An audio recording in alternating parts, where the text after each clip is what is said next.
سيدنا ومولانا محمد وعلى سيدنا علي وسيدتنا فاطمة وسيدتنا زينب وسيدنا حسن وسيدنا حسين وعلى آله وصحبه وبارك وسلم.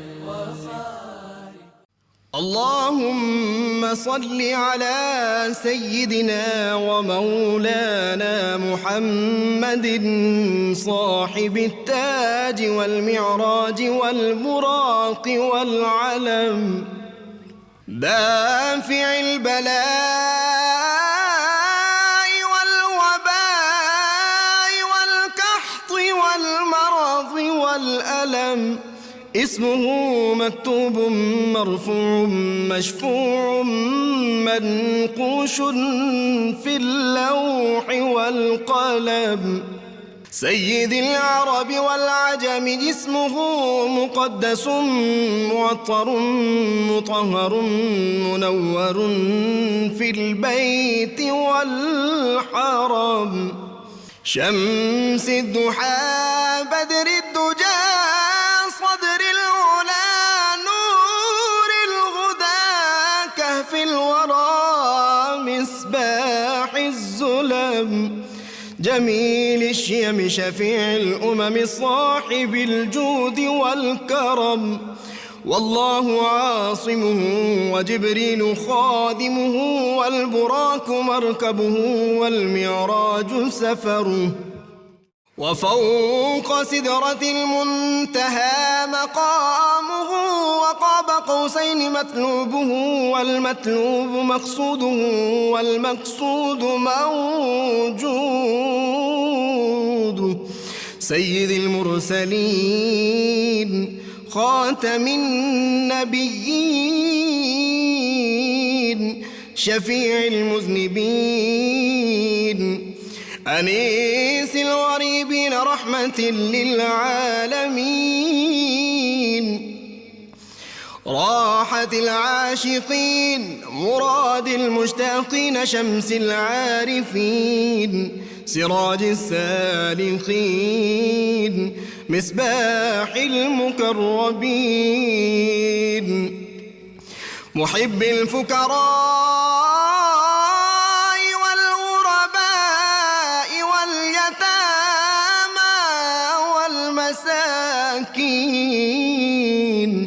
سيد الثقلين نبي الحرمين إمام القبلتين وسيلتنا في الدارين صاحب قاب قوسين محبوب رب المشرقين ورب المغربين جد الحسن والحسين مولانا ومولى الثقلين سيدنا أبي القاسم محمد بن عبد الله نور من نور الله يا أيها المشتاقون بنور جماله بلغ العلا بكماله كشف الدجى بجماله حصنت جميع خصاله صلوا عليه وآله وأصحابه وسلموا تسليما علي وسيدتنا فاطمة وسيدتنا زينب وسيدنا حسن।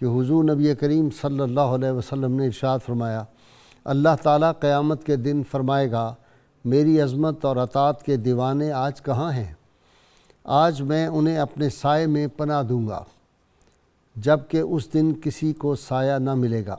اسی طرح حضرت ابو یسر کعب بن عمر رضی اللہ تعالی عنہ سے روایت ہے کہ حضور نبی کریم صلی اللہ علیہ وآلہ وسلم نے ارشاد فرمایا، جس نے کسی مفلس اور غریب کو دیکھا اور اس کی غربت دور کی تو اللہ تعالیٰ اسے اپنی چھاؤں میں رکھے گا۔ ناظرین کرام، آج ہمارا موضوع اہمیت کا حامل بھی ہے، اور اس موضوع کو سن کے آدمی کانپ جاتا ہے، اور یہ وہ الٹیمیٹلی منزل ہے جس کی طرف ہم سب رواں ہیں۔ وہ کسی نے کہا تھا کہ زندگی تو ہوس زر میں بسر کرتے رہے اور ایک کفن کے واسطے اتنا سفر کرتے رہے۔ آج کا ہمارا موضوع ہے قبر و حشر کے سوالات۔ ناظرین کرام، بڑا مشکل مرحلہ ہے۔ آدمی جب قبر میں جائے گا تو جب وہ فوت ہوتا ہے تو فوت ہوتے ہوئے جو نیک لوگ ہوتے ہیں ان کے بارے میں حدیث مبارکہ میں آتا ہے، جب اس کو اٹھایا جاتا ہے، اس کی میت کو اٹھایا جاتا ہے تو نیک کہتا ہے کہ مجھے جلدی لے چلو، اور پھر جب وہ اپنی قبر میں جاتا ہے تو قبر اس کا استقبال کرتی ہے، اس سے گفتگو کرتی ہے۔ وہ کیا گفتگو کرتی ہے اس کی تفصیلات تو میرے جو اسکالر حضرات ہیں وہ بتائیں گے، لیکن وہ کہتی ہے کہ میں تو تم سے اس وقت بھی محبت کرتی تھی جب تم میرے اوپر چلتے تھے۔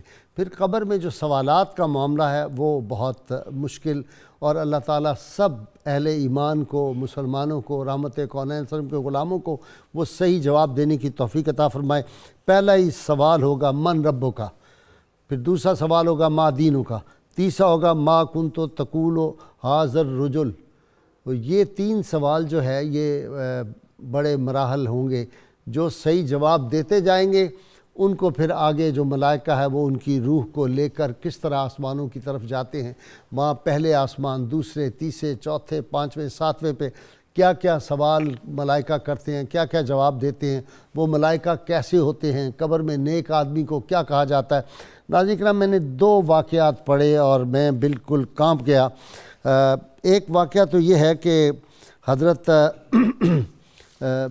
عبداللہ بن عباس رضی اللہ تعالیٰ عنہ ایک سفر میں تھے، تو کچھ لوگ ان کی خدمت میں آئے۔ انہوں نے کہا کہ ہم حج پہ جا رہے تھے، ہمارے ساتھ ایک ساتھی تھا اور وہ راستے میں ایک پہاڑی علاقے میں فوت ہو گیا، تو کہتے ہیں کہ ہم نے جب اس کے لیے قبر کھودی تو اس میں کالا ناگ آگے بیٹھا ہوا تھا۔ ہم نے دوسری قبر کھودی، اس میں بھی ناگ تھا۔ ہم نے تیسری قبر کھودی، اس میں بھی کالا ناگ تھا، لہٰذا ہم اس کو وہیں چھوڑ کے بھاگ آئے ہیں ڈرتے ہوئے۔ تو سیدنا عبداللہ بن عباس نے کہا کہ یہ اس شخص کے اعمال ہیں جو سانپ کی صورت میں وہاں تھے۔ تم اگر زیادہ قبروں میں کھودو گے تو یہی نتیجہ نکلے گا، تم جاؤ اور اس کو قبر میں ڈال دو اور قبر کو بند کر دو۔ جب اس کو انہوں نے قبر میں ڈال دیا تو اس کا جو مال و اسباب ساتھ تھا سفر کا، وہ کہتے ہیں ہم حج کر کے واپس آئے، اور ہم جب اس کے گھر گئے، جا کے سامان دیا اس کے گھر والوں کو، اس کی بیوی سے پوچھا بتائیں اس کا کون سا عمل تھا جس کی وجہ سے یہ صورتحال ہم نے دیکھی ہے۔ تو اس نے کہا کہ یہ گندم کا تاجر تھا اور کاروبار کرتا تھا، اور گھر کے لیے جتنی گندم نکالتا تھا اتنا بھوسا اور مٹی اس گندم میں ملا دیتا تھا، یہ ملاوٹ کیا کرتا تھا، اور پھر اس کا نتیجہ یہ کہ اس کی قبر میں سانپ تھے۔ تو ناظرین کرام، آج جب میں یہ پڑھ رہا تھا تو میں خوف زدہ تھا اس بات سے کہ یہ کیا صورتحال ہے۔ اور دوسرا جو واقعہ ہے وہ حضرت عمر بن دینار رحمۃ اللہ علیہ جو ہیں وہ فرماتے ہیں کہ ایک عورت مدینہ منورہ کے قریب رہتی تھی، اور جب وہ مر گئی تو اس کا بھائی کہیں دور رہتا تھا، وہ آیا، اس نے اپنی بہن کو دفنا دیا، تو اس کی جو تھیلی تھی دیناروں کی وہ اس قبر میں رہ گئی۔ تو شام کو جب اس کو خیال آیا تو وہ واپس گیا، اس نے اپنی بہن کی قبر کھولی، تو فرماتے ہیں جب اس نے قبر کھولی تو اس میں آگ جل رہی تھی۔ وہ اپنی والدہ کے پاس آیا، اس نے کہا اماں جان یہ میری بہن کے ساتھ کیا ہوا کہ اس کی قبر میں آگ کے شعلے بھڑک رہے تھے؟ اس نے کہا بیٹا یہ لوگوں کے معاملات میں تجسس بہت کرتی تھی، اور پھر یہ کر کے ان کی غیبتیں کیا کرتی تھی لوگوں کی، اور اس طرح یہ نماز بھی وقت پر ادا نہیں کرتی تھی۔ یہ پڑھ کے سچی بات یہ ہے میں تو کانپ گیا۔ اللہم صلی علی سیدنا و مولانا محمد وعلی سیدنا علي وسيدتنا فاطمة وسيدتنا زينب وسيدنا حسن وسيدنا حسين وعلى آله وصحبه وبارك وسلم. اللهم صل على سيدنا ومولانا محمد وعلى سيدنا علي وسيدتنا فاطمة وسيدتنا زينب وسيدنا حسن وسيدنا حسين وعلى آله وصحبه وبارك وسلم.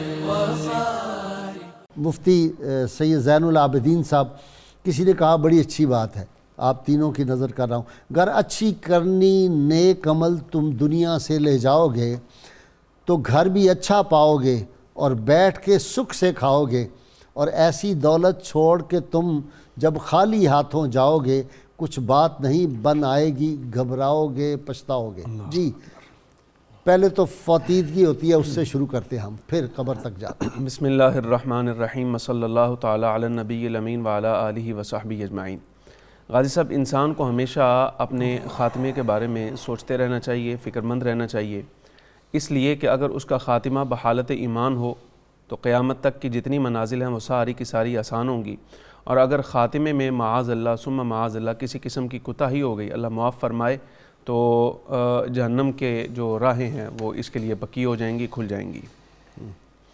میں یہاں ناظرین کی عبرت کے لیے ایک واقعہ عرض کرتا ہوں. قرآن عزیز نے حضور اکرم صلی اللہ علیہ وسلم سے ارشاد فرمایا، وَاتْلُ عَلَيْهِمْ نَبَأَ الَّذِي آتَيْنَاهُ آيَاتِنَا فَانسَلَخَ مِنْهَا فَأَتْبَعَهُ الشَّيْطَانُ فَكَانَ مِنَ الْغَاوِينَ. اے محبوب کریم صلی اللہ علیہ وسلم، آپ ذرا ان پر اس شخص کا قصہ بیان فرمائیے جسے ہم نے اپنے پاس سے علم دیا تھا، لیکن وہ اس علم سے نکل گیا، شیطان اس کے پیچھے لگا تو اس نے اسے گمراہوں میں سے کر دیا.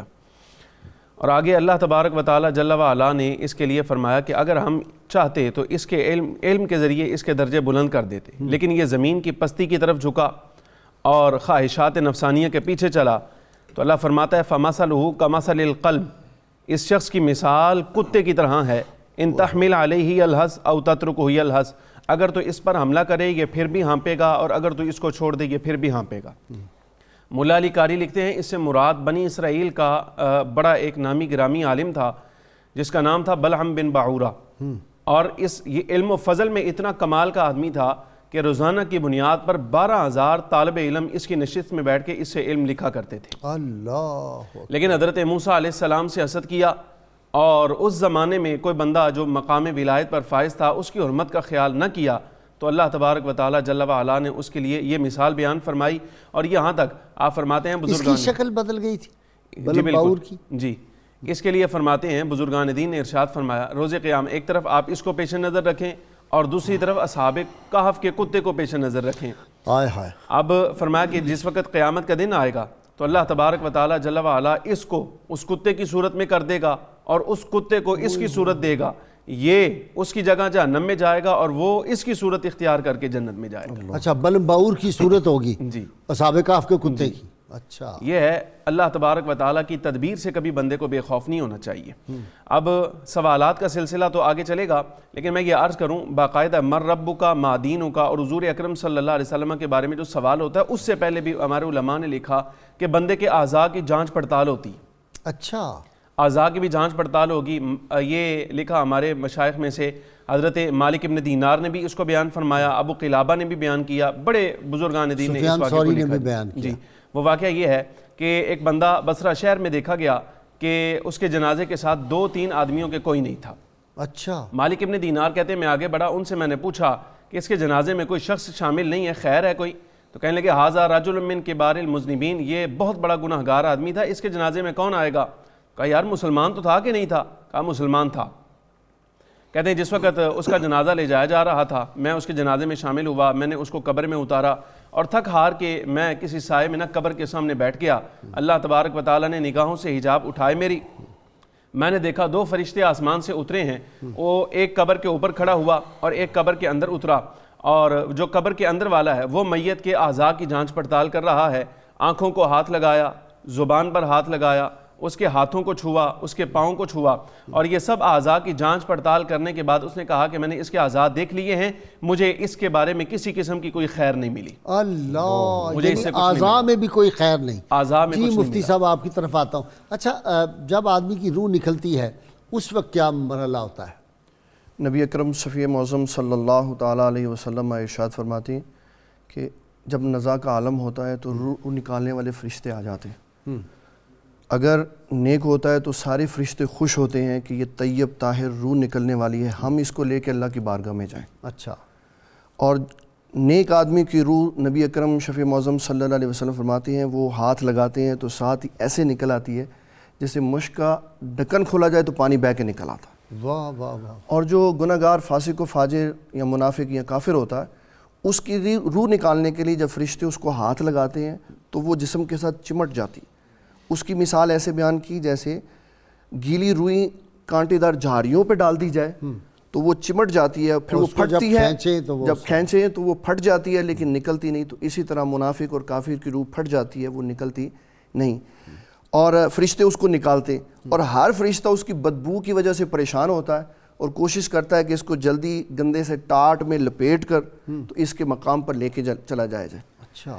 تو اس میں آقا کریم صلی اللہ علیہ وسلم نے جو بات ارشاد فرمائی وہ یہ تھی کہ جب نیک آدمی کی روح کو لے کے جایا جا رہا ہوتا ہے تو خوشبو بھی پھیلتی ہے اور جس جس جگہ سے گزر کے جاتے ہیں وہاں روح کی بشارتیں بھی دی جاتی ہیں, اس کی پاکیزگی اور اس کے خوبصورت پن کو بیان بھی کیا جاتا ہے. اور ہر جگہ اس کے بارے میں یہ اعلانات ہو رہے ہوتے ہیں کہ راستہ ہٹا دو, دروازہ کھول دو, یہ اللہ تعالیٰ کے نیک بندے کی روح آ رہی ہے. اللہ. اور پھر جب اس کی روح کو اس کے مقام کے مطابق پہنچا دیا جاتا ہے, ادھر سے تیاری ہو جاتی ہے اس کے کفن دفن کی, اور نبی صلی اللہ علیہ وسلم فرماتے ہیں اس کے کفن میں خفیہ طور پہ قرآن شریف اندر چلا جاتا. اچھا. جب اس کو قرآن شریف روحانی طور پر اندر چلا جاتا, پھر اس کو جب قبر میں رکھا جاتا ہے تو قبر کا ایک پورا پروسیجر نبی صلی اللہ علیہ وسلم نے بیان فرمایا جی کہ قبر اپنے آنے والے کو دباتی ہے. وہ تو ہر ایک کو دباتی ہے, ہر ایک کو دباتی ہے. اس میں جو میں نے کتاب میں پڑھا اس میں ایک شخصیت مجھے ایسی نظر آئی جس کو قبر میں انبیاء کے علاوہ تھی, اس کو قبر نے نہیں دبایا. نبی صلی اللہ علیہ وسلم فرماتے ہیں وہ میری چچی سیدنا علی المرتضی رضی اللہ تعالیٰ عنہ کی والدہ فاطمہ بنت اسد رضی اللہ تعالیٰ عنہ. وہ تو اس لیے کہ پہلے دعا فرما دی تھی. جی پہلے دعا فرمائی اللہ اس کو قبر نہ دبائے. اور جب حضرت سعد بن معاذ رضی اللہ تعالیٰ عنہ کا وصال ہوا تو یہ وہ شخصیت ہے جن کے وصال پہ عرش الہی لرزنے لگا. اچھا. 70,000 فرشتے ان کی نماز جنازہ کے لیے آئے اور جنت کے سارے دروازے کھول دیے گئے سعد بن معاذ کے لیے. اور نبی صلی اللہ علیہ وسلم کے یہ عظیم صحابی تھے جن کے بارے میں محدثین نے یہ کہا کہ ان کا رومال دنیا و ما فیہا کی ہر شے سے بہتر تھا, اور کہا کہ یہ وہ شخص تھے کہ جن کو قبر نہ دباتی, لیکن جب یہ قبر میں گئے تو قبر نے ان کو بھی دبایا. اور نبی صلی اللہ علیہ وسلم نے ان کو دفن کرنے کے بعد, ان کی تدفین کے بعد یکا یک ان کی قبر شریف پہ کھڑے ہو کے تکبیرات اور تسبیحات اللہ اکبر سبحان اللہ کی صدائیں بلند کی. صحابہ نے پوچھا یا رسول اللہ صلی اللہ علیہ وسلم یہ عمل مبارک آپ نے کیوں فرمایا؟ تو آقا کریم صلی اللہ علیہ وسلم نے فرمایا سعد بن معاذ کو قبر دبانے لگی تھی تو میں نے یہ تکبیرات پڑھی, اس سے قبر کی دیواریں پیچھے ہٹ گئی. سبحان. اس سے ہمیں یہ سب سے اہم ترین سبق یہ ملا کہ اپنے فوت شدگان کو تدفین کے بعد چھوڑ کے چلے نہیں جانا چاہیے, فوری نہیں جانا چاہیے. حدیث شریف اس میں موجود ہے کہ اتنی دیر کھڑے رہیں جتنی دیر اونٹ کی قربانی کر کے اس کا گوشت تقسیم کیا جاتا ہے. تو حضرت سعد بن معاذ کے باغ میں آپ صلی اللہ علیہ وسلم تشریف لے جایا کرتے تھے. وہ کنواں تھا, اور وہ جو ہے یہ سعد کی ماں کا کنواں وہ بھی انہی کا ہے. وہ کس کا ہے؟ وہ بھی انہی کا ہے. ہاں جو انہوں نے وقف کر دیا, میں نے وہ دیکھا ہے. وہ باغ موجود ہے آج بھی, پرائیویٹ وہ کیپیسٹی میں ہے. وہاں کمال ایک بات اپنے ناظرین کے بتا دوں کہ آپ صلی اللہ علیہ وسلم جس پتھر پہ بیٹھتے تھے وہ پتھر کرسی کی شکل اختیار کر گیا نیچے سے, اتنا نرم ہو گیا. اور آپ صلی اللہ علیہ وسلم ٹیک لگاتے تھے تو کونی مبارک جہاں لگاتے تھے نا وہاں اس طرح یہ ہاتھ یہ بنا ہوا ہے, یہ یہاں سے پتلا, یہاں سے اس طرح آپ کی جو کونی مبارک تھی یہاں سے ذرا چوڑی تھی, اسی طرح بالکل ایسے لگتا ہے کہ اس میں کونی رکھی گئی. یعنی وہ تو میں نے وہاں ایک آدمی سے پوچھا جو وہاں خادم تھا, تو اس نے کہا پتھر آپ صلی اللہ علیہ وسلم کے لیے ریشم بن جاتے. کیا بات ہے، کیا بات. جی. پھر نبی صلی اللہ علیہ وسلم نے اپنی بیٹی سیدہ زینب کا ذکر کیا. فرمایا جب میری بیٹی سیدہ زینب کو قبر میں دفنایا گیا تو قبر اس کے لیے بھی قریب آئی. بیٹے صاحبزادے حضرت سیدنا ابراہیم اور سیدنا قاسم کے لیے قریب آئی.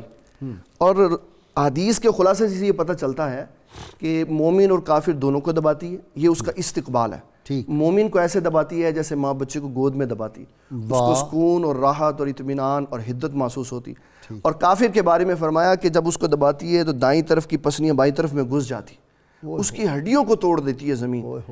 اور پھر اس کے بعد اگلا مرحلہ شروع. اگلا مرحلہ جی, عدم کے کوچ کی لازم ہے فکر ہستی میں, نہ کوئی شہر نہ کوئی دیار راہ میں ہے. سبحان اللہ. کچھ نہیں وہاں. بالکل جی. بسم اللہ الرحمن الرحیم والصلاة والسلام علی سید الانبیاء والمرسلین. غیث صاحب, موت کے بعد قبر کا مرحلہ ہے, اور اس قبر کے مرحلے کو برزخی زندگی کہا جاتا ہے. موت سے لے کر دوبارہ اٹھائے جانے تک کا یہ جو پیریڈ ہے اس کو کہتے ہیں برزخی زندگی. ٹھیک. اور یہ اتنا اہم مرحلہ ہے کہ حضور صلی اللہ علیہ وسلم نے صحابہ کرام کو تاکید کی کہ فتنہ عذاب قبر سے پناہ مانگا کرو. امام ابن حجر عسقلانی لکھتے ہیں کہ فتنہ عذاب قبر سے مراد قبر کے سوالات ہیں. ان کے بارے میں نبی علیہ السلام نے تاکید کی کہ ان سے پناہ مانگا کرو. حضرت عثمان غنی رضی اللہ تعالیٰ عنہ جب بھی قبرستان میں تشریف لے جاتے تو زار و کتار روتے. آپ سے وجہ پوچھی گئی تو آپ نے فرمایا کہ میں نے حضور صلی اللہ علیہ وسلم سے سنا, آپ نے فرمایا کہ یہ قبر بالکل آخرت کی منازل میں سے پہلی منزل قبر ہے. جو یہاں پھنس گیا تو آگے اس کے لیے بہت مشکلات ہیں, اور جو یہاں سے آسانی سے نکل گیا تو آگے اس کے لیے آسانیاں ہی آسانیاں ہیں. جب میت کو قبر کے اندر رکھ دیا جاتا ہے تو پھر دو فرشتے اس کے پاس آتے ہیں جن کو نکیرین کہا جاتا ہے, منکر اور نکیر ان دونوں کے نام ہیں. وہ اس کو اٹھا کر بٹھاتے ہیں. نبی علیہ السلام نے فرمایا کہ اس وقت جو وقت اس کے لیے ظاہر ہوتا ہے وہ غروب آفتاب کا وقت ہوتا ہے, شام کا وقت سامنے آتا ہے, اور وہ اٹھ کر بیٹھتے ہی آنکھیں ملتے ہوئے فرشتوں سے پہلی بات یہ کرتا ہے کہ میری نماز کا وقت جا رہا ہے, مجھے نماز پڑھنے دو. اس کی وجہ صوفیاء نے لکھی حکمت, غروب آفتاب کا وقت اس لیے کہ یہ اس کی حالت سفر پر, اس کی تنہائی پر اور اجنبیت پر دلالت کرتا ہے کہ جیسے کوئی مسافر کسی شہر میں شام کے وقت پہنچتا ہے تو آنکھیں ملتے ہوئے پوچھتا ہے میں کہاں ہوں اور یہاں میں نے کیا کرنا ہے. دوسری بات, یہ تو کرامن کاتبین ہیں جی, اور یہ منکر نکیر ہیں. کرامن کاتبین کدھر ہوتے ہیں؟ وہ تو اعمال لکھنے والے نا جی. نہیں, اعمال لکھنے والے وہ قبر کے باہر کھڑے ہو جاتے ہیں. جی باہر. میں نے ایک روایت پڑھا ہے کہ وہ باہر کھڑے ہو جاتے ہیں. جی بالکل. اور اگر نیک آدمی ہو تو اس کی ہیلپ کرتے ہیں. جی جی بالکل. اور دوسری بات یہ ہے کہ پھر اس سے 3 سوال ہوتے ہیں جو حدیث میں موجود ہیں. ابو داؤد شریف کے اندر بھی حدیث ہے, حضرت برا بن عازب رضی اللہ تعالیٰ عنہ اس کے راوی ہیں. نبی علیہ السلام ایک جنازے پر تشریف لے گئے, صحابہ کرام ارد گرد بیٹھے ہوئے تھے, آپ لکڑی کے ساتھ زمین کو رید رہے تھے. اس موقع پر آپ نے صحابہ کرام سے فرمایا کہ فتنہ عذاب قبر سے پناہ مانگو. تو آپ نے فرمایا کہ جب کسی بندہ مومن کو رکھا جاتا ہے, فرشتے اس کو اٹھا کر بٹھاتے ہیں, اس سے پہلا سوال ہوتا ہے من ربو کا, تیرا رب کون ہے؟ تو وہ کہتا ہے ربی اللہ, میرا رب اللہ ہے. دوسرا سوال ماں دینوں کا, تیرا دین کیا ہے؟ تو وہ کہتا ہے دینی الاسلام, میرا دین اسلام ہے. تیسرا سوال ما کنت تقول فی ھذا الرجل, کہ اس ذات کے بارے میں تو کیا کہا کرتا تھا. یہ جو تیسرا سوال ہے اس پر بھی وہ جواب دیتا ہے وہ محمد صلی اللہ علیہ وسلم, یہ میرے آقا ہیں, میں نے ان کا کلمہ پڑھا, ایمان لایا. اب اس کے بعد نبی علیہ السلام نے فرمایا کہ غیب سے آواز دی جاتی ہے کہ میرے بندے نے سچ کہا, اس کے لیے اس کی قبر کے اندر جنت کی کھڑکی کھول دو اور اس کو جنتی لباس پہناؤ, جنت کی خوشبوئیں لگاؤ. اب اس کی قبر کو 70 گز وسیع کر دیا جاتا ہے, کشادہ کر دیا جاتا ہے. جنت میں جانا بعد میں ہے لیکن جنت کی خوشبوئیں اور ہوائیں قبر کے اندر اس کو برابر آتی رہتی ہیں. جبکہ جو کافر کا مسئلہ ہے وہ اس کے برعکس ہے. وہ کہتا ہے ہا لا ادری, میں نہیں جانتا, افسوس میں نہیں جانتا. ہر سوال کا جواب وہ یہی دیتا ہے.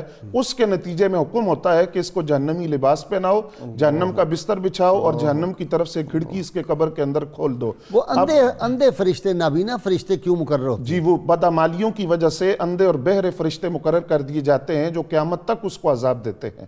اچھا جی بالکل. وہ بہرے کس لیے ہیں؟ تاکہ وہ اس کی چیخوں کی آواز نہ سن نہ سکیں. جی بالکل. اب اس کو قبر میں, اب یہاں ایک بات غائب صاحب بڑی قابل توجہ ہے کہ سوال تو یہی 3 ہیں, یہی 3 سوال ہوں گے, لیکن ان کا جو جواب ہے وہ ایمان کی کیفیات کے اعتبار سے مختلف ہوگا. جس کی جو ایمانی کیفیت ہوگی اس کے اعتبار سے وہ اس کا جواب دے گا. لیکن اس میں یہ بات ہمیں ہمیشہ یاد رکھنی چاہیے کہ 3 سوالوں میں سے پہلے 2 سوال اختیاری ہیں. من ربو کا اختیاری ہیں، آپشنل ہیں، من ربو کا ما دینوں کا. تیسرا سوال لازمی ہے، اور تیسرا سوال آخری بھی ہے. اس کے بعد فیصلہ ہوگا کہ اس کی قبر کے اندر جنت کی کھڑکی کھولی جائے گی یا جہنم کی کھڑکی. اور ان میں تطبیق، جی میں عرض کرتا ہوں، یہ اختیاری اور لازمی میں عرض کرتا ہوں، اس میں دیکھیے تطبیق دی ہے محدثین نے کہ جو من ربو کا ہے اس سے موحد اور غیر موحد کا فرق ہوتا ہے. ما دینوں کا اس سے مسلم اور غیر مسلم کا فرق ہوگا. اس کے بعد جو سوال ہے اس پر پھر فیصلہ ہوگا. یہ تو پھر مسلمان سے تیسرا سوال آیا. جی بالکل. اگر پہلے نے کہہ دیا کہ میرا کوئی اور مذہب ہے تو وہ تو معاملہ ختم ہو گیا. اس میں دو رائے ہیں، امام سیوطی نے دو رائے لکھی ہیں کہ یہ سوال فقط مسلمانوں سے، اور یہ بھی لکھا کہ بعض کے نزدیک سب سے ہوگا.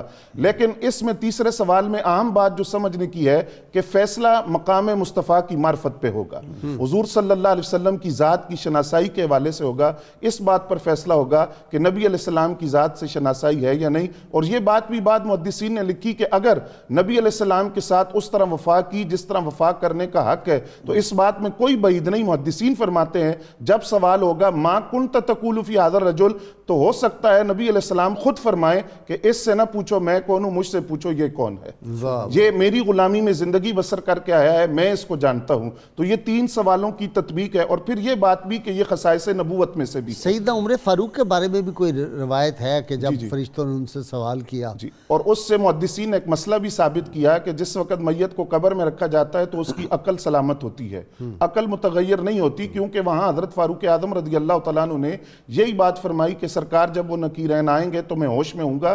تو آپ نے فرمایا کہ عمر وہ تم ہی ہو جس سے سوال ہوگا من ربو کا، تو وہ کہے گا میرا رب تو اللہ ہے، تم بتاؤ تمہارا رب کون ہے. پھر سوال ہوگا ما دینوں کا، تو وہ تم کہو گے دین الاسلام، میرا دین تو اسلام ہے، تم بتاؤ تمہارا دین کیا ہے. پھر اسی طرح نبی علیہ السلام کی ذات کے والے سے کہ تم بتاؤ تم ان کے بارے میں کیا کہتے ہو. تو سرکار نے فرمایا وہ نکیرین آپس میں کہیں گے کہ اس کی طرف ہمیں بھیجا گیا ہے یا اسے ہماری طرف بھیجا گیا ہے، یعنی ہم سوالات ان سے کرتے ہیں اور یہ ہم سے. اس سے محدثین نے لکھا کہ یہ بات صراحت سے ثابت ہو گئی کہ اس کے اعضاء بدل سکتے ہیں میت کے، اس میں تغیر آ سکتا ہے، لیکن اس کی عقل سلامت ہوگی، عقل میں کوئی تغیر نہیں آئے گا. اسی بنیاد پر وہ سارے سوالات کے جوابات دے گا. اللہم صلی علی سیدنا و مولانا محمد وعلی سیدنا علی و سیدتنا فاطمہ و سیدتنا زینب و سیدنا حسن و سیدنا حسین وعلى آله وصحبه وبارك وسلم. اللهم صل على سيدنا ومولانا محمد وعلى سيدنا علي وسيدتنا فاطمة وسيدتنا زينب وسيدنا حسن وسيدنا حسين وعلى آله وصحبه وبارك وسلم. عذاب قبر ہوگا یہ جسم کو بھی ساتھ ہوگا یا صرف روح کو ہوگا؟ اس کے بارے میں علماء کا یہ متفقن علیہ قول ہے، عذاب قبر روح مال جسم ہوگا. ٹھیک، یہ نہیں ہوگا کہ صرف روحانی طور پر ہے، روح بھی ہوگی اور جسم بھی ہوگا. اور اس میں علماء محدثین نے یہ بات واضح کی اور وہ اعمال ہمیں بتائے جو انسان کرے تو اس کو قبر میں عذاب ہوتا ہے. فرمایا کہ جو کھڑے ہو کے پیشاب کرے اور اس کے چھینٹے اس کے جسم پر پڑے، یہ عذاب کا سبب ہوتا ہے. غیبت کرنے اور چغلی کرنے پر اللہ تعالیٰ قبر میں عذاب دیتا ہے. اور عذاب دینے کے لیے نبی اکرم شفیع معظم صلی اللہ علیہ وسلم نے فرمایا اللہ تعالیٰ ایک سانپ مسلط کرتا ہے، 99 کرتا ہے، اس میں سے ایک سانپ کے بارے میں بتایا کہ اس کا ڈسنا اتنا سخت ہوتا ہے کہ اگر وہ اپنا زہر دنیا میں پھینک دے تو وہاں ساری زندگی سبزہ نہیں اگ سکتا. تو وہ 99 سانپ ہوں گے اور وہ گنجے سانپ ہوں گے. گنجا اس لیے کہا کہ یہ 1000 سال کی عمر سے اوپر چلا گیا ہوتا تو گنجا ہو جاتا. تو فرمایا کہ وہ قیامت تک اس کو ڈستے رہیں گے اور اس کے ڈسنے کی اذیت اس کو محسوس ہوتی رہے. قبر کے معاملات میں 2-3 باتیں میں اور وہ جو ہے کہ اگر جنوں اور انسانوں کے علاوہ سب سنتے ہیں، جب وہ اندھے فرشتے آ کے مارتے ہیں کافر کو، گنہگار کو بھی مارتے ہیں، جی، تو وہ اس کی آواز جو ہے وہ سوائے جنوں اور انسانوں کے تمام جانور، پرند، شجر و حجر سب سنتے ہیں. جی، اتنی زیادہ اس کی ہوتی ہے اور آواز. نبی اور اکرم ہتھوڑا مارتے بہت مارتے جو ہتھوڑا مارتے ہیں، نبی اکرم شفیع معظم صلی اللہ علیہ وسلم نے اس ہتھوڑے کی کیفیت بھی بیان فرمائی. اچھا، فرمایا اگر ساری دنیا کے لوگ مل کے اس کو ہلانا چاہیں تو ہلا نہیں سکتے، اتنا بڑا وہ ہوگا. وزنی ہوتا ہے، اور اندھا اور بہرا فرشتہ مقرر ہوتا ہے اور وہ مارتا ہے، اور اس کی چیخ و پکار سب سنتے ہیں. اور آقا کریم صلی اللہ علیہ وسلم نے صحابہ سے فرمایا اگر میں تم کو بتا دوں کہ قبر میں کیا ہوتا ہے تو تم اپنے فوت شدگان کو قبر میں دفن کرنا ہی چھوڑ دو. اس قدر سخت عذاب ہوتا ہے. یہ عذاب دو طرح کا ہوتا ہے، ایک غیر دائمی عذاب ہوتا ہے، ایک دائمی عذاب ہوتا ہے. کافر اور منافق کو دائمی عذاب ہوگا، اور جو مسلمان گنہگار ہوگا اس کو غیر دائمی عذاب ہوگا، تھوڑی دیر کے لیے ہوگا. پھر جب اس کے پیچھے سے نامہ اعمال آئے گا، اصال ثواب آئے گا، تو اللہ تعالیٰ اس کے عذاب میں تخفیف فرما دے گا. اس سلسلہ میں 2-3 باتیں اور بھی قبر کے حوالے سے عرض کرنا چاہتا ہوں. جی ارشاد. کہ جب بندہ مومن کو منکر نکیر اٹھا کے بٹھائیں گے، قبلہ بشارت صاحب نے جس طرح عرض کیا کہ سورج کے غروب ہونے کا وقت ہوگا، تو آقا کریم صلی اللہ علیہ وسلم فرماتے ہیں جو دنیا میں نماز پڑھتا ہوگا وہ فرشتوں سے کہے گا پہلے پیچھے ہٹو، مجھے نماز عصر پڑھ لینے دو. اور فرمایا کہ جب انسان قبر کے سوالات میں کامیاب ہو جاتا تو اس کی قبر وسیع کر دی جاتی ہے. اس میں مختلف اقوال ہیں. فرمایا 40 گز تک، پھر فرمایا 70 گز تک، پھر فرمایا تا حد نگاہ، پھر چوتھا قول یہ فرمایا کہ 400 سال کی مسافت تک اس کی قبر وسیع کر دی جاتی. اچھا، اس میں کھڑکی کھول دی جاتی ہے جنت کی؟ جی، اس میں جنت کی کھڑکی کھول دی جاتی ہے. ایک تو جنت کا دروازہ ہے نا ادھر ہمارے اوپر، ہاں، بابا جی کے مزار پہ، ٹھیک، کہ جب بندہ اس سے گزرے تو ایسے ہے کہ جنت کے دروازے سے گزر گیا. بابا فرید گنج جی، شکر کا. اور ایک کھڑکی نیچے آ جاتی ہے. جب نیچے آ جاتی ہے تو اوپر بھی آ سکتی ہے. اور نبی صلی اللہ علیہ وسلم فرماتے ہیں جب بندہ کامیاب ہو جاتا ہے تو اس کی قبر میں جنت کی کھڑکی کھول دی جاتی ہے، جنت کی ٹھنڈی ہوائیں آتی ہیں، جنت کے اوڑھنے بچھونے اس کو دیے جاتے ہیں، میوے بھی اس کو ملتے ہیں، میوے بھی اس کو ملتے ہیں، انعام و اکرام اس کو ملتا ہے. اچھا جی، اب یہ قبر کے مراحل طے ہو گئے، اب پہنچ گئے حشر میں. اب بتائیں کہ یہ جو حوض کوثر ہے، جو قسمت والے ہوں گے، اللہ تعالیٰ حضور سے ان کے سارے عاشقوں کو وہ مقام عطا فرمائے کہ حوض کوثر کا وہ پیالہ ملے، اور میٹھا شہد کی طرح، دودھ کی طرح سفید پانی، اور میٹھا جو ہوگا کستوری کی خوشبو ہوگی. یہ پل صراط سے پہلے ہوگا یا پل صراط کے بعد ہوگا؟ جی غازی صاحب، اس میں پہلے ایک بات شاہ صاحب قبلہ کی بات کو آگے بڑھاتے ہوئے کہ وہ لوگ جن سے سوالات نہیں ہوں گے ان میں ایک ذکر یہ بھی ہے کہ جس نے اسلام کی سرحدوں پر 1 رات پہرا دیا. ہاں، تو یہ بالخصوص پاک فوج کے لیے اور ان جوانوں کے لیے جو جو سردی اس وقت گرمی نہیں کشمیر دیکھتے سردی میں اور سیاچین پہ بیٹھے ہوئے ہیں -50 میں، جن کی وجہ سے ہم ان سکون کے کی نیند جذبوں کو سوتے ہیں. یہ دونوں ہاتھوں سے سلام. اللہ اکبر. تو یہ حدیث شریف میں ہے کہ جو 1 رات اسلام کی سرحدوں پر پہرا دیتا ہے مسلمانوں کے لیے، ان کی وجہ سے ہم سکون کی نیند سوتے ہیں. ہاں جی. تو ان سے قبر میں سوال نہیں ہوگا. اب جو سوالات کا مسئلہ ہے قبر کے بعد میدان حشر کے اندر، غازی صاحب اس میں پل صراط سے پہلے 7 مرحلے ہیں جن کا ذکر حدیث شریف میں کیا ہے. 7 مرحلوں پر سوال ہوں گے. پہلا سوال ہوگا کلمہ شہادت کے بارے میں، ایمان کے بارے میں کہ کس اخلاص کے ساتھ تم نے ایمان کی گواہی دی. اس کے بعد دوسرا مرحلہ نماز کے بارے میں، پھر تیسرا روزے کے بارے میں، زکوٰۃ، حج اور عمرہ، طہارت. یہ 6 مرحلے گزرنے کے بعد 7واں مرحلہ بڑا اہم اور مشکل بھی ہے، اور نبی علیہ السلام نے خود تاکید فرمائی کہ اس مرحلے سے بچنے کی کوشش کرو. وہ ہے حقوق العباد کا مسئلہ. وہاں اگر کسی شخص کے ذمہ کسی کا 1 دانے کے برابر حق بھی باقی ہے تو فرمایا کہ فرض محال 70 نبیوں کے برابر اجر و ثواب اس کے پاس ہو، وہ 1 دانہ حق جب تک ادا نہیں کرے گا پل صراط کی طرف نہیں بڑھ سکتا. دیکھیں غازی صاحب، نبی علیہ السلام کے ہر قول کے اندر جو حکمت ہمیں نظر آتی ہے، سرکار نے فرمایا کہ موت کو یاد کیا کرو، یہ لذتوں کو مٹا دیتی ہے. جب انسان اپنی موت کو، قبر کو، حشر کو یاد کرتا ہے تو پھر وہ ان باتوں کی طرف نہیں جاتا. یہ روز 5 مرتبہ پکارتی ہے قبر جی بالکل بندے کو. جی.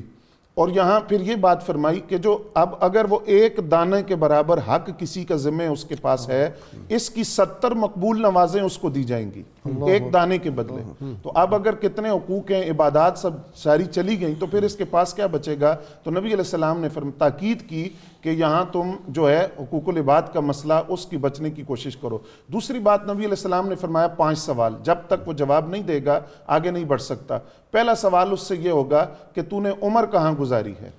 دوسرا سوال اس سے پھر یہ ہوگا جوانی کہاں گزاری ہے. پھر تیسرا سوال کہ مال کہاں سے آیا، چوتھا سوال مال خرچ کہاں کیا، اور پانچواں سوال یہ ہوگا علم جو پڑھا تھا اس پر عمل کتنا کیا۔ ان 5 سوالوں میں بھی قابل توجہ بات یہ ہے کہ جب عمر کا سوال ہو گیا تھا تو جوانی کا سوال دوبارہ کیوں کیا؟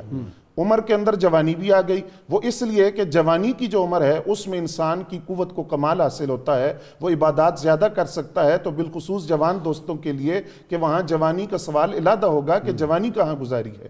پھر علم کے والے سے بھی در 2 جوانی باتیں توبہ کردن شیوائے پیغمبری، اور علم کے والے سے بھی 2 باتیں کہ پہلے پوچھا جائے گا کہ تم عالم ہو یا جاہل ہو، اگر وہ کہے گا کہ میں عالم ہوں تو پھر پوچھا جائے گا کہ علم جو حاصل کیا تھا اس پر عمل کتنا کیا ہے، اور اگر وہ کہے کہ جاہل تو اس سے کہا جائے گا کہ عذر بتاؤ کہ تم نے علم حاصل کیوں نہیں کیا۔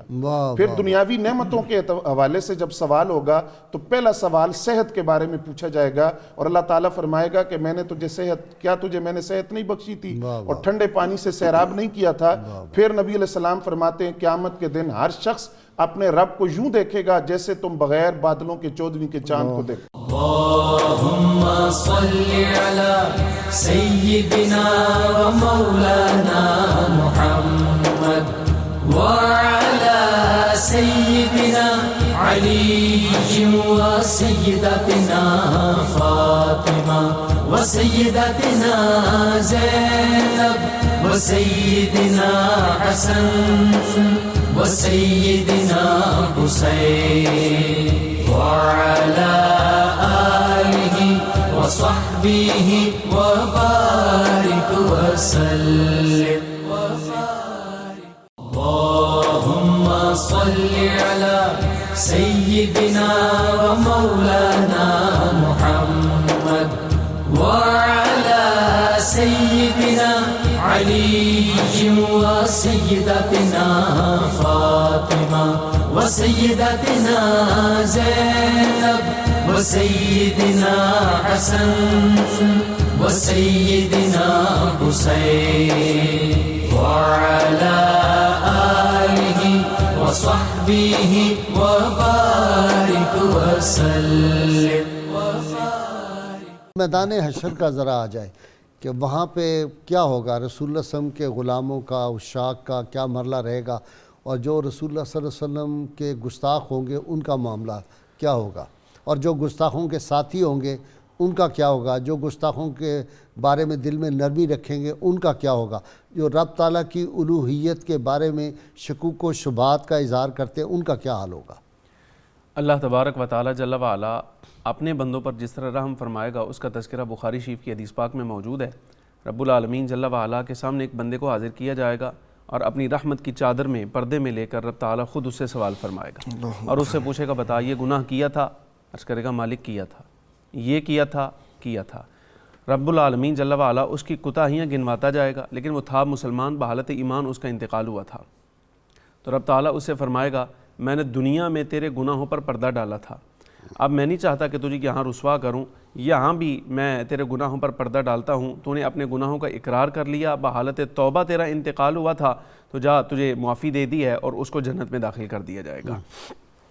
اور رہ گئے گستاخ حضور اکرم صلی اللہ علیہ وبارک وسلم کے، تو ان کے لیے تو قرآن عزیز نے ان الذین یؤذون اللہ ورسولہ لعنہم اللہ فی الدنیا والآخرہ واعد لہم عذابا مہینا، بے شک وہ جو اللہ اور اس کے رسول کو اذیت پہنچاتے ہیں اللہ نے دنیا و آخرت میں ان پر لعنت کر دی ہے۔ لعنت کا مطلب یہ ہے اللہ نے دنیا میں بھی ان کو اپنی رحمت سے ہٹا دیا ہے، دور کر دیا ہے، اور آخرت میں بھی یہ اللہ کی رحمت کے حقدار نہیں ہوں گے۔ وَأَعَدَّ لَهُمْ عَذَابًا مُهِينًا، اور ان کے لیے ایسا عذاب تیار کیا گیا ہے جو اہانت والا ہے، توہین اور ذلت والا ہوگا، یعنی عذاب الگ سے دیا جائے گا اور ذلیل الگ سے کیا جائے گا۔ یہ یہاں تک ہر بندے کے بارے میں صحابہ کرام رضی اللہ تعالیٰ عنہم اجمعین، پہلی جماعت اہل بیت کرام، پہلی جماعت جن پر اللہ تبارک و تعالیٰ یہ کرم فرمائے گا کہ حضور اکرم صلی اللہ علیہ وسلم سب سے پہلے شفاعت ان کی فرمائیں گے۔ اچھا جی مفتی صاحب، المرء ما من حبہ وہ کہاں آئیں گے، ان کا کیا معاملہ ہوگا؟ شفیع معظم صلی اللہ تعالیٰ علیہ وسلم نے ایک صحابی کی بات سن کر کہ انہوں نے 1 منٹ ہے آپ کے پاس، انہوں نے یہ کہا کہ میں جب دنیا میں پریشان ہوتا ہوں تو آپ کی زیارت کے لیے آ جاتا ہوں، تو قیامت والے دن ہمارا کیا بنے گا؟ آقا کریم صلی اللہ علیہ وسلم نے فرمایا جو جس سے محبت کرے گا وہ اس کے ساتھ، وہ اسی کے ساتھ ہوگا۔ آپ تینوں کا بہت بہت شکریہ جی۔ ناظرین کرام، کتاب الشفا سے نسخے کا وقت ہو گیا جی۔ عذاب قبر سے حفاظت کے لیے ارشاد نبوی صلی اللہ علیہ وآلہ وسلم ہے، جو شخص جمعہ کے دن سورۃ الکہف کی تلاوت کا معمول بناتا ہے تو وہ عذاب قبر سے محفوظ ہو جاتا ہے اور اس کے رزق میں کبھی بھی کمی نہیں آتی۔ شرط یہ ہے کم از کم 11 مرتبہ اول و آخر کوئی بھی درود پاک جو آپ کو آتا ہو وہ ضرور پڑھیں۔ امام غزالی رحمہ اللہ ارشاد فرماتے ہیں، اے عبادت کے طالب، تجھ پر عبادت میں مشغول ہونے سے قبل اپنے گناہوں سے توبہ کرنا لازم ہے۔ ناظرین کرام، آج مجھے ایک خاص اعلان کرنا ہے اپنے ناظرین سامعین سے۔ آپ جانتے ہوں گے کہ عظیم عاشق رسول ہمارے دوست تھے، بہت عزیز دوست، اور جب ان کی وفات ہوئی CMH لاہور میں تو میں گیا تھا اور میرے ساتھ پیر نعیم الحق شاہ صاحب تھے۔ تو وہاں اپنی موت سے، اپنی وفات سے کچھ لمحے پہلے آپ سمجھیں یا تھوڑا سا وقت پہلے جب ہم ان کو ملے تو بالکل وہ ہوش میں تھے اور آکسیجن وغیرہ لگی، تو انہوں نے آکسیجن ہٹا کے تو قصیدہ بردہ شریف پڑھنا شروع کیا اور قصیدہ غوثیہ وہ پڑھ رہے تھے۔ اور اس کے بعد جب ہاسپٹل سے آئے تو بعد میں اطلاع مل گئی، ڈاکٹر غلام قادر فیاض نے مجھے فون کیا تہجد کے وقت کہ ان کا انتقال ہو گیا۔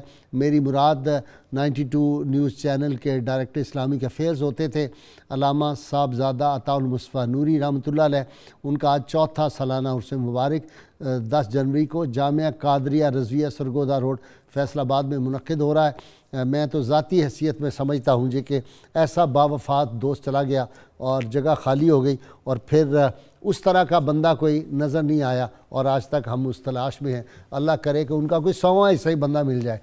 تو وہ بہت عظیم انسان تھے، اور اپنے حدیث پاک کے بارے میں ہے کہ اپنے مرنے والوں کے جو ہے ان کے خصائل، خوبیاں، ان کی اچھائیاں بیان کیا کرو۔ تو وہ بڑے اچھے انسان تھے اور باوفا دوست تھے۔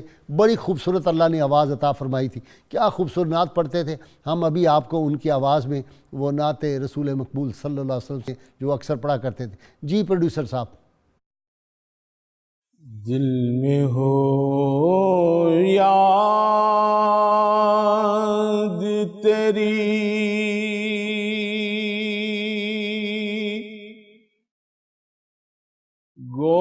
گوشائے تنہائی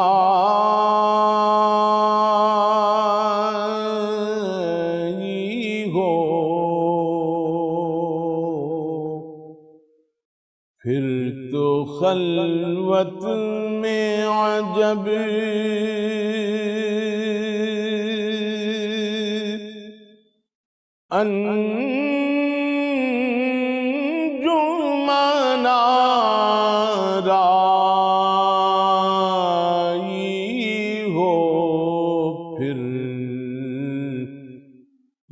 خلوت میں عجب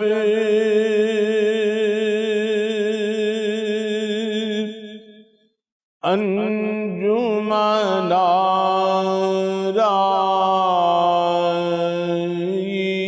ہو،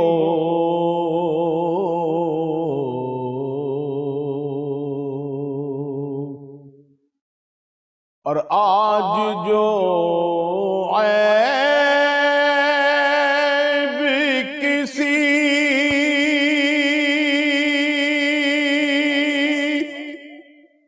پر نہیں کھلنے دیتے، کب وہ چاہیں گے میری حشر میں رسوائی ہو، کب وہ چاہیں گے میری حشر میں رسوائی ہو۔ اللہم صلی علی سیدنا و مولانا محمد وعلی وسيدتنا فاطمة وسيدتنا زينب وسيدنا حسن وسيدنا حسين وعلى آله وصحبه وبارك وسلم